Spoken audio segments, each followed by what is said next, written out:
अकर्मक भावे प्रयोगाची संपूर्ण माहिती समजून घेऊया. अकर्मक भावे प्रयोग म्हणजे ज्या वाक्यात कर्म नसते आणि क्रियापद बदलत नाही. आता ओळखण्याच्या 3 सोप्या खुणा. पहिली खूण, कर्त्याला प्रत्यय असतो. उदाहरणार्थ ने, नी, ला, ना. दुसरी खूण, वाक्यात कर्म नसते. काय किंवा कोणाला विचारल्यास उत्तर मिळत नाही. तिसरी खूण, क्रियापद स्वतंत्र असते आणि ते बदलत नाही. बहुतेक वेळा जावे, बसावे असे शब्द येतात.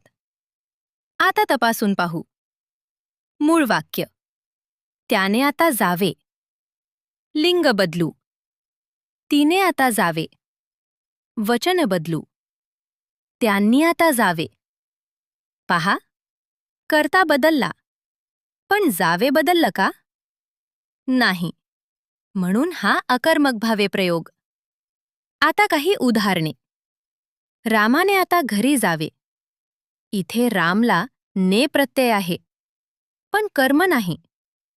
आजोबांना आता थोडे चालवते. इथे आजोबाला ना प्रत्यय आहे, पण कर्म नाही. मुलांनी शांत बसावे. इथे मुलांनी कर्ता आहे, पण कर्म नाही. तिने लवकर उठावे. इथे तिने कर्ता आहे, पण कर्म नाही. विद्यार्थ्यांनी नियमित वाचावे. काय वाचावे विचारलं तर उत्तर नाही. म्हणून कर्म नाही. ट्रिक लक्षात ठेवा. कर्म नाही, क्रियापद बदलत नाही. अकर्मक भावे प्रयोग.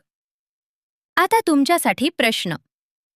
मुलांनी आता घरी जावे कोणता प्रयोग? कॉमेंटमध्ये उत्तर द्या. फॉलो करा ज्ञानमित्रा.